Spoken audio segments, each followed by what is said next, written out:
천혜의 해안 경관이 펼쳐져 있는 북구 당사마을은 겨울에도 걷기 좋은 곳인데요. 심지어 신비한 전설도 품고 있습니다. 오늘 많이 춥죠? 네, 엄청 춥네요. 또 바닷가다 보니까. 새해가 시작된 지가 네. 조금 지났죠? 근데 올해가 무슨 해죠? 갑진년 청룡의 해잖아요. 그래서 파란 색깔을 오늘 입었구나. 맞아요, 선생님. 네. 제가 바다에서 갓 나오는 그런 그 청룡처럼 입고 나왔어요. 바로 이 옆에가 네. 바다고, 네. 이 바다에 있는 용, 바다는 용하고 많은 이야기를 하는데 해룡이라고 하고 해룡. 네. 울산에는 그 용과 관련된 지명이 공식적으로는 12개 있거든요. 12개 있고 지금 이제 설화나 이런 것까지 합치면 한 20개가 넘는데 대표적인 게 또 이제 울산의 가장 핵심적인 게 무룡산이라는 산이 있어요. 무룡산이라는 산이 있고 여기 지금 바닷가에 왜 왔느냐 하면 바닷가에는 또 청룡과 관련된 아주 많은 이야기들이 담고 있는 곳도 있어요. 울산에는 왜 이렇게 용과 관련된 이야기가 많나요? 궁금하죠? 네, 그 궁금합니다. 이야기를 오늘 한번 해보러 한번 찾아가 봅시다. 네, 오늘 한번 가볼까요, 선생님? 네, 한번 가봅시다. 네.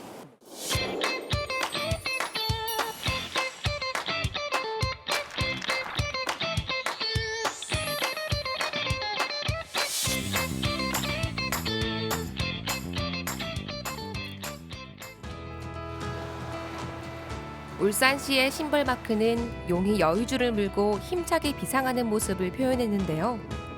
그만큼 울산 곳곳에서는 용과 관련된 이야기가 많습니다. 바다 따라서 이 산책길이 정말 예쁜데 이 길은 어디인가요? 이게 강동사랑길, 공식적으로는 강동사랑길 한 8km 정도 되거든요. 네. 그 중에서도 여기는 이제 당사 해상 낚시공원. 여기가 이제 한 10여 년 전에 낚시공원을 조성을 했죠. 봄 되고 이러면 사람들이 여기서 낚시를 많이 해요. 아니 여기서 낚시를 탁 하면 완전 월척이 탁 잡히겠어요. 네, 엄청나게 많이 잡혀요. 어. 뭐 고등어도 잡히고, 뭐 가자미도 잡히고 많이 잡힙니다. 아니 고등어가 잡힌다고요? 네, 고등어도 잡히고. 와. 이곳이 왜 당사 해상 낚시공원인가? 이름이 왜 당사인가? 네. 궁금하죠? 네, 왜 당사인가요? 당사라는 말이 뭘까요? 당산나무라는 게 있어요. 당산나무. 들어온 것 같긴 네, 한데. 마을을 지키는 네. 당산나무라는 게 있거든. 여기에는 큰 당산이 있었고 네. 이 당산을 통해서 마을의 안녕과 또 바다에 나간 사람들의 풍어 이런 걸 기원하는 제사를 많이 지냈거든요. 네. 그 당산 마을에서 이름이 유래돼서 당사로 바뀐 겁니다. 당사. 여기는 네. 지금 이렇게 봐도 굉장히 아름답지만 네. 우리 울산에 있는 항구 가운데 여기 바닷가 쪽에 5개의 큰 항구가 있거든요. 네. 강동 쪽에. 그 중에 아주 백미입니다. 5개 항구가 여기 쫙 있어서 저희가 지금 걸으면서 볼 수 있는 길이네요. 그렇죠.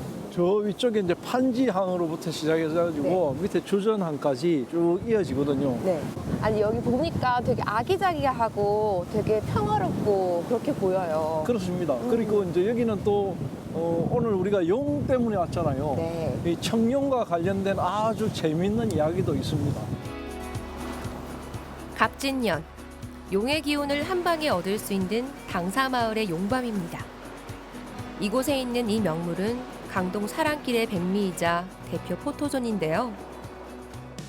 여기가 바로 용과 관련된 전설이 있는 곳이네요. 그렇죠. 여기가 당사 마을에서 네. 이제 여기 마을의 소신처럼 청룡을 네. 상으로 조각상으로 만들어 가지고 이 보관하고 있고 관광지이기도 하고 평상시 주말에 오면 여기 막 사진 찍으려고 포토존이 그래요. 사람들이 많이 옵니다. 네. 그 또 용바위의 전설도 있다고 하던데. 그래서 이 용바위에 이 조형물을 해놓은 이유가 있거든. 이 용바위 전설을 잠깐 이야기해 주면 어떤 이야기냐면 여기 동해안 우리 울산 바닷가에는 용과 관련 이야기가 참 많거든요. 저 밑에 처형부터 여기에 용바위까지 여러 가지가 있는데 예전에 옥황상제가 그 살던 곳에 하늘 세계에서 용이랑 거북이 매 싸웠는 거라.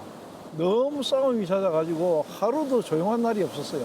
그래가지고 옥황상제가 이 둘을 벌 주기 위해서 쫓아냈죠. 쫓아내가지고 가두은 곳이 바로 이 당사의 바위 아래에다 가둬버렸어요. 옥황상제 생각으로는 항상 점잖고 좀 근엄하고 이런 거북이에 좀 신임이 들어갔는데 뱀적에 좀 나쁜 짓을 많이 할 거다 생각했는데 그래도 잘 알 수가 없으니까 일단 둘이를 바위 밑에다 가뒀어요. 가두고 나서 가만히 살펴보니까 거북이는 계속 끊임없이 음모, 나쁜 짓, 이런 뭐 모함 이런 걸 끊임없이 하거든.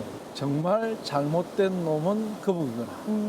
그래서 거북이에 벌을 주고, 뱀에게는 이 비늘과 천둥과 벼락, 번개 이런 걸 막 줘가지고 하늘로 성천하게 만드니까 이 용이 무령산 정상에서 춤을 추고 놀다가 하늘로 올라갔다 하는 이야기가 있거든요. 그리고 이 바위는 둘로 깨어지면서 뱀이 물길을 막고 있었는데 이게 완전히 물길이 열렸다.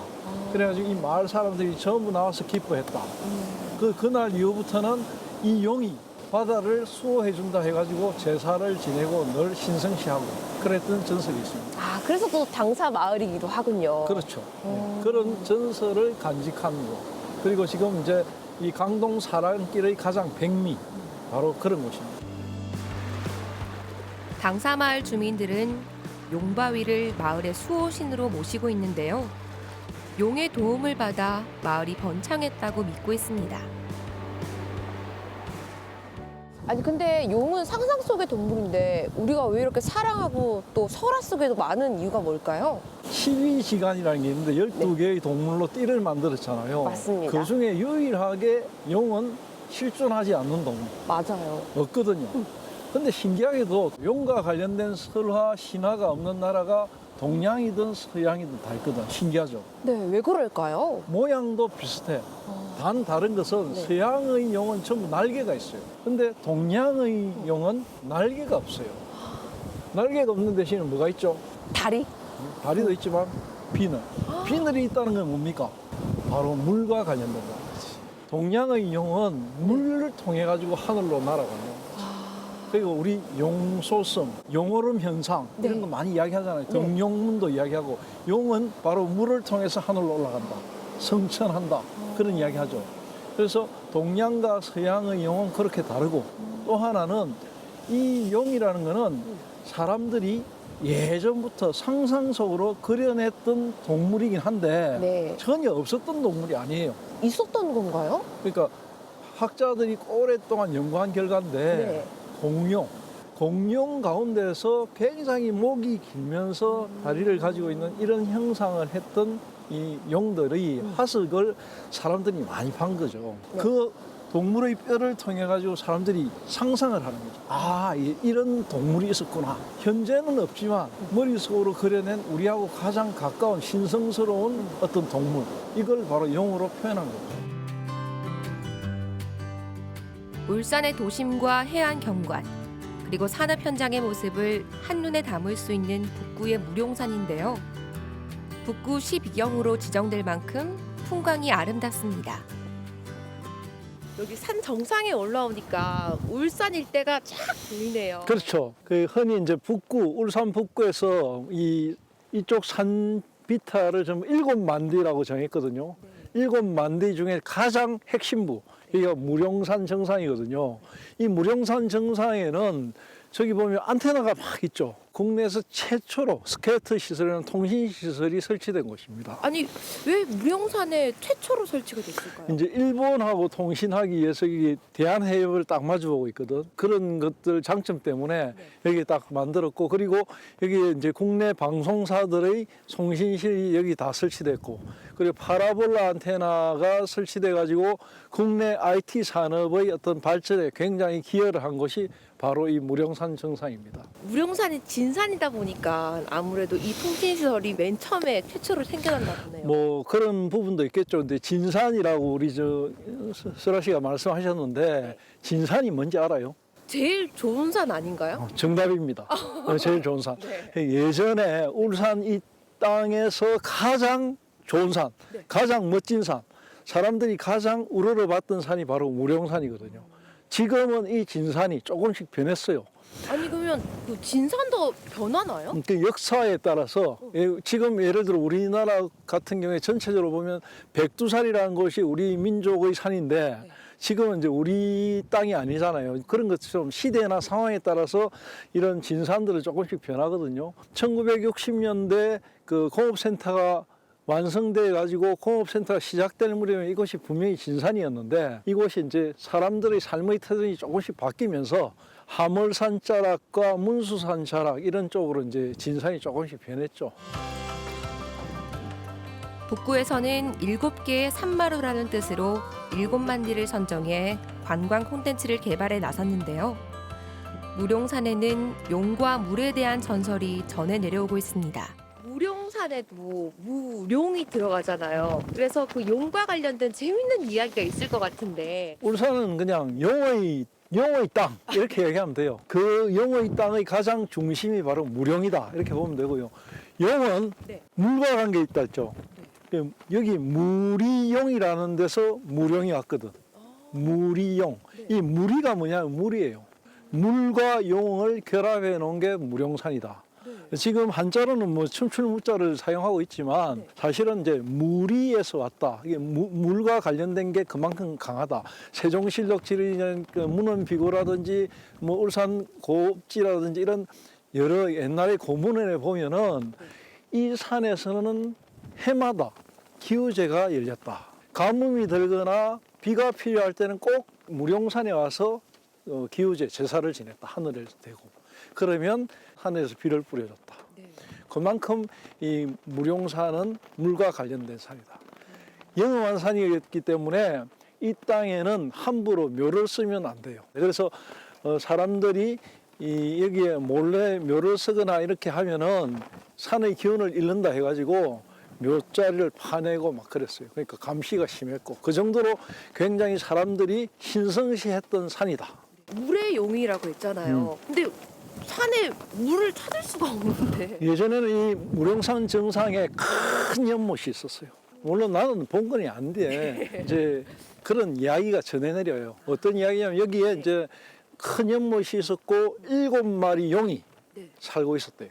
그 하늘 세계에 살던 칠선녀가 이렇게 이제 밤에 내려와서 이제 7마리 용하고 막 놀고 이랬는데 그 중에 한 마리 용이 이제 눈이 멀어서 조금 안 좋은 상태의 용이 있었는데 그게 좀 슬프게 보이잖아.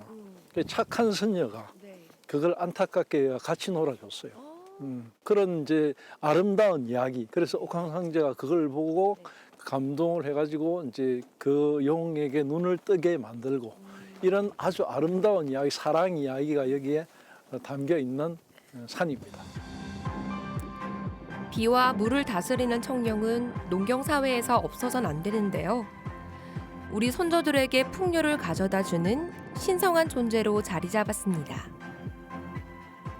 진짜 울산에는 용과 관련된 전설도 많고 진영도 많고 그런데요. 그렇죠.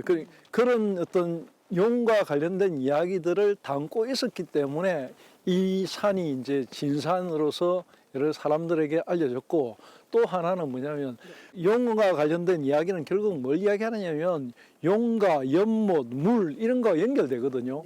결국은 이제 이 땅에 풍요롭게 하는 데는 비를 많이 뿌려줘야 되기 때문에 이 땅에 용들이 그런 어떤 물을 관장했다는 것을 연결시키기 위해서 사람들이 그런 설화를 만들어낸 거죠.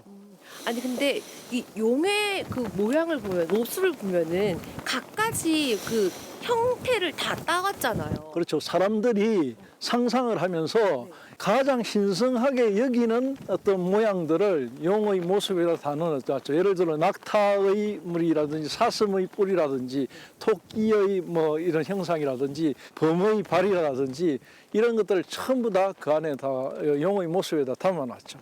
그러니까 인간이 생각하는 굉장히 아름다운 거, 영명스러운 거, 지혜로운 거 이런 걸 다 포함한 동물이 바로 용이다. 이렇게 보면 됩니다. 용이 초현실적인 존재인 만큼 신령스러운 힘을 갖고 있다고 믿었는데요. 그렇기에 저마다의 간절한 바람을 넣어 곳곳에 남겨둔 거겠죠? 무룡산에서 바라보면 자 여기 한번 보세요. 뒤에 보면은 바로 뭐가 보입니까? 그 울산 공단이 보이는. 울산 공단 보이죠? 네. 바로 울산항이 보이고 저 뒤쪽으로는 영남 알프스가 보이거든요. 이곳을 두고 흔히 뭐라고 이야기하냐면 구룡쟁주라고 해요. 구룡쟁주라고 이야기해요. 9마리 용이 하나의 여의주를 가지고 다툰다. 용쟁주라고 이야기하고 또 하나는 구룡반치라고 하거든요. 9마리 용이 앞에 소반, 상차림을 놔두고 거기서 맛있는 음식을 먹는다. 그런 형상이라고 하거든요. 네. 자, 보면 뭐가 있어요? 울산공단에서 끊임없이 나오는 연기가 있죠. 네. 연기 저건 뭐라고 이제 이야기를 하느냐면 밥을 짓는다. 그러니까 재화를 만드는 곳이죠. 그러니까 그만큼 둘러싸고 있는 큰 5개의 산과 4개의 강줄기가 네. 하나의 그 용으로 9마리 용으로 형상화돼 가지고 이 용들이 전부 이 울산항 쪽으로 뻗어나가면서 생산적인 기운을 만들어내는 땅이다. 그렇게 표현을 하고 있습니다. 울산실록의 용 어떻게 기록하면 될까요? 울산의 용은 한마디로 호국의 용, 그리고 이 백성들의 안정, 그리고 평화, 그리고 그 어떤 부를 창출하는 그런데 앞장서는 용. 울산의 사람들의 먹고 사는 의식주와 연결되어 있는 굉장히 이 인간들의 생활과 밀착되어 있는 용. 그렇게 연결해서 기억하면 될 것 같습니다. 그리고 울산은 용의 기운이 굉장히 많은 땅인 만큼 올해 울산 시민들 갑진년 새해를 맞아서 용의 기운을 한껏 받으시길 기도하겠습니다. 여러분들께서 또 이렇게 청룡의 기운을 가득 받아서 또 새해 복 많이 받으시길 바라겠습니다. 청룡의 해, 청룡의 기운을 품고 있는 도시 울산입니다.